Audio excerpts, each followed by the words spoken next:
Les Parisiens montrent aujourd'hui un goût immodéré pour la campagne. À mesure que Paris s'est agrandi, les arbres ont reculé, et les habitants, sevrés de verdure, ont vécu dans le continuel rêve de posséder, quelque part, un bout de champ à eux. Les plus pauvres trouvent le moyen d'installer un jardin sur leurs fenêtres, ce sont quelques pots de fleurs qu'une planche retient, des pois de senteur et des haricots d'Espagne montent, font un berceau. On loge ainsi le printemps chez soi, à peu de frais. Et quelle joie, lorsqu'on a des fenêtres ouvrant sur un des rares jardins que la pioche des démolisseurs a épargné. Mais le plus grand nombre désespère de cette heureuse chance. Le dimanche, la population, qui étouffe, en est réduite à faire plusieurs kilomètres à pied, pour aller voir la campagne, du haut des fortifications. Cette promenade aux fortifications est la promenade classique du peuple ouvrier et des petits bourgeois. Je la trouve attendrissante, car les Parisiens ne sauraient donner une preuve plus grande de leur passion malheureuse pour l'herbe et les vastes horizons. Ils ont suivi les rues encombrées, ils arrivent éreintés et suants, dans le flot de poussière que leurs pieds soulèvent, et ils s'assoient en famille sur le gazon brûlé du talus, en plein soleil, parfois à l'ombre grêle d'un arbre souffreteux, rongé de chenilles. Derrière eux, Paris gronde, écrasé sous la chaleur de juillet, le chemin de fer de ceinture siffle furieusement, tandis que, dans les terrains vagues, des industries louches empoisonnent l'air. Devant eux, s'étend la zone militaire, nue, déserte, blanche de gravats, à peine égayée de loin en loin par un cabaret en planches. Des usines dressent leurs hautes cheminées de briques, qui coupent le paysage et le salissent de longs panaches de fumée noire. Mais, qu'importe.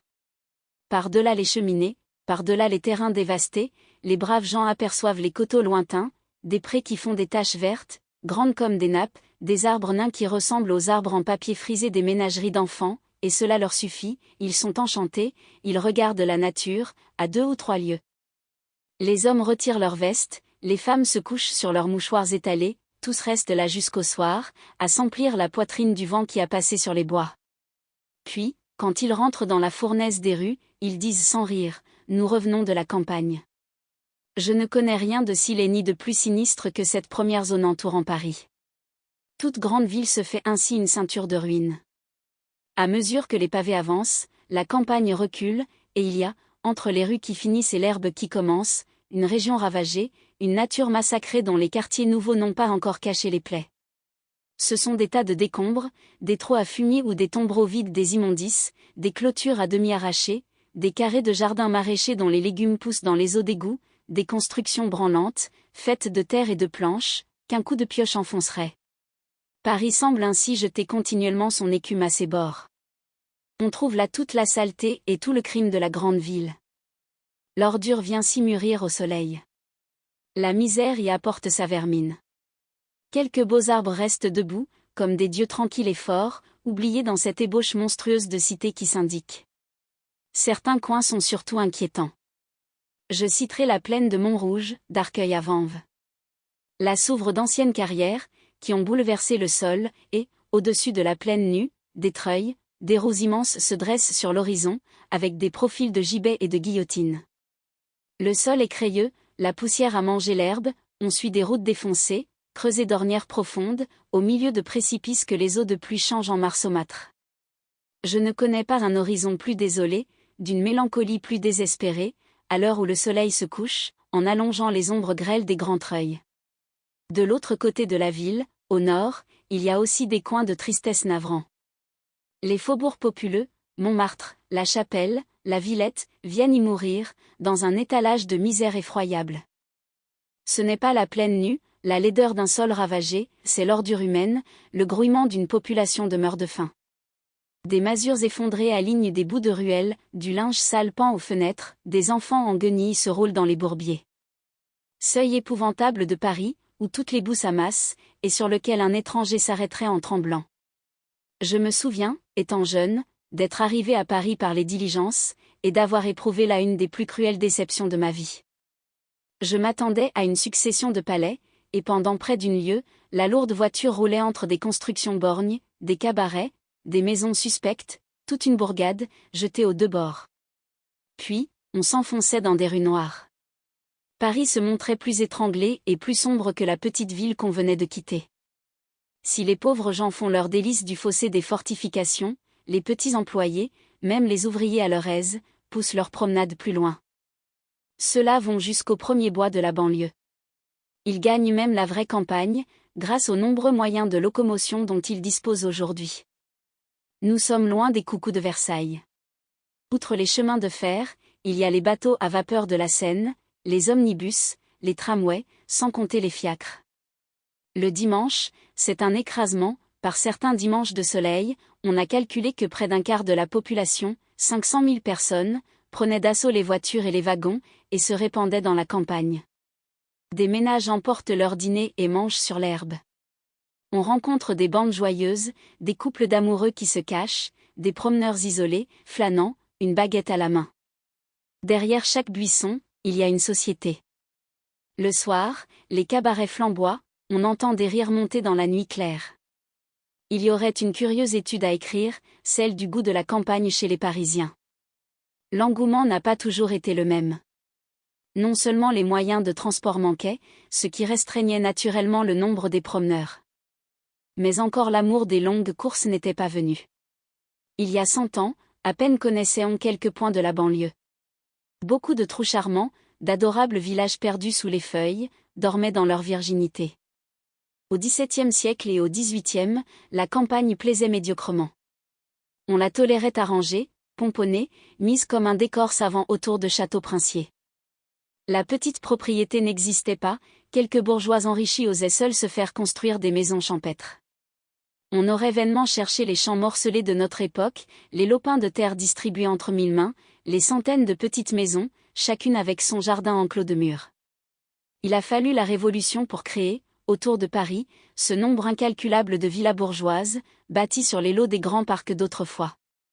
Nos pères n'aimaient donc pas la campagne, ou du moins ne l'aimaient pas à notre façon. La littérature, qui est l'écho des mœurs, reste muette au XVIIe siècle sur cette tendresse pour la nature, qui nous a pris vers la fin du XVIIIe siècle, et qui, depuis lors, n'a fait que grandir. Si nous cherchons, dans les livres de l'époque, des renseignements sur la banlieue et sur les plaisirs que les Parisiens allaient y goûter, nous n'y trouvons presque rien. On en reste au fameux vers de Madame Dessoulières, parlant des bords fleuris qu'arrose la Seine, et ces bords fleuris sont tout ce que le siècle dit de ces rives enchanteresses du fleuve, dont les moindres villages sont célèbres à cette heure. La Fontaine lui-même, le poète qui, de son temps, a le plus senti la nature, n'a pas un vers pour la banlieue parisienne, on en trouve bien chez lui le lointain parfum, mais il n'y faut point chercher la moindre note exacte et précise. L'explication est simple. On ne parlait pas alors de la nature dans les livres, parce qu'elle n'avait pas encore été humanisée, et qu'on la tenait à l'écart, comme inférieure et indifférente. Cela ne voulait pas dire qu'on la détestât, on la goûtait certainement, on s'y promenait, mais sans donner aux arbres une importance qui alla jusqu'à parler d'eux. Il fallait que Rousseau vînt pour qu'un attendrissement universel se déclarât, et pour qu'on se mît à embrasser les chênes comme des frères.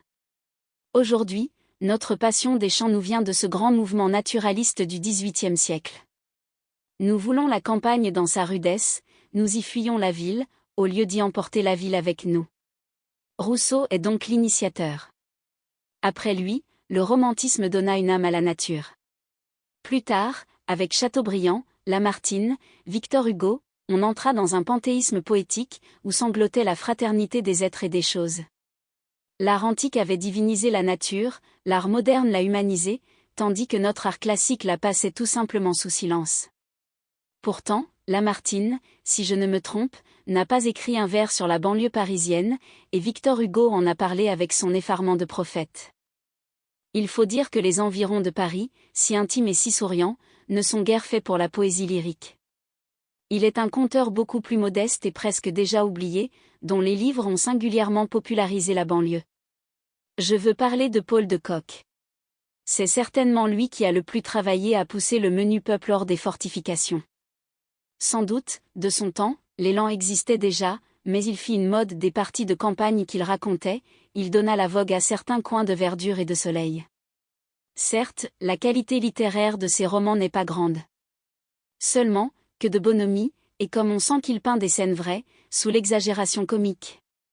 Ce n'est plus le poète lyrique, à genoux devant les grands bois, c'est le bourgeois parisien qui traite la campagne en bonne femme, et qui lui demande avant tout de la liberté et du plein air. La note exacte de la banlieue sous Louis-Philippe se trouve là. Rien n'est curieux comme de chercher, dans Paul de Kock, ce qu'étaient les bois de Boulogne et de Vincennes, il y a 50 ans.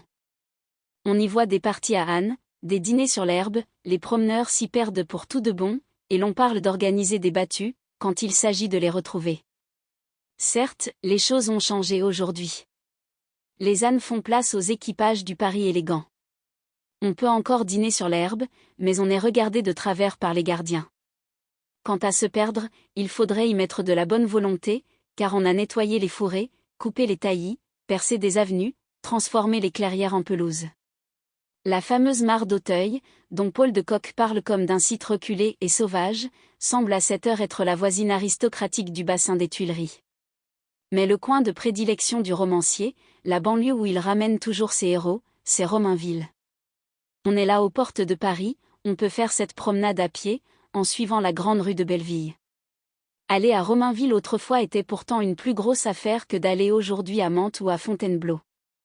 Et quel changement encore de ce côté!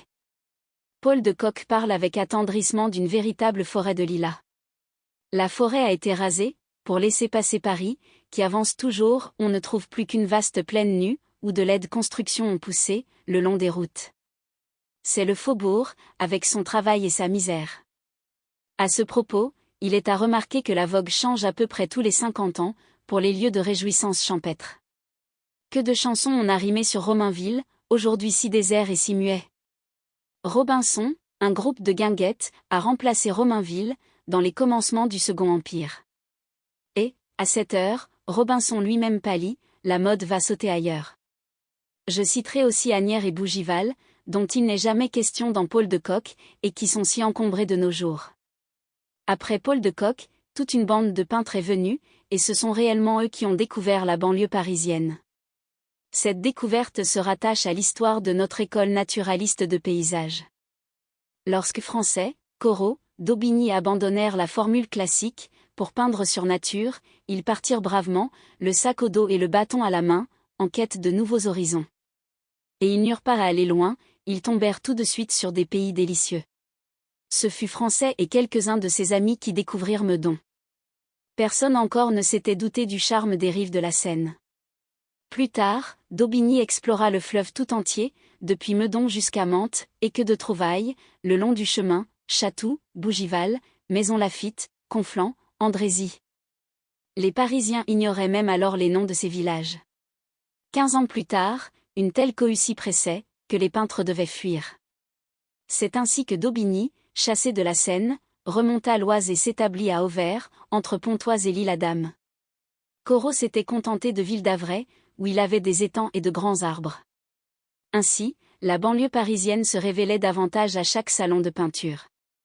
Il y avait là non seulement une évolution artistique, mais encore une protestation contre les gens qui allaient chercher très loin de beaux horizons, lorsqu'ils en avaient de ravissants sous la main.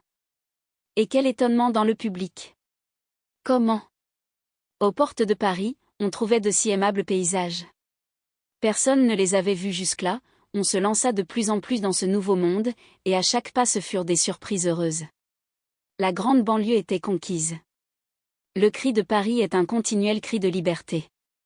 La ville craque dans sa ceinture trop étroite, elle regarde sans cesse à l'horizon, essoufflée, demandant du soleil et du vent.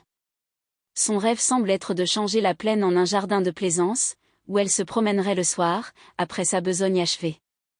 C'est une poussée universelle qui va grandissant chaque année, et qui finira par faire de la banlieue un simple prolongement de nos boulevards, plantés d'arbres maigres.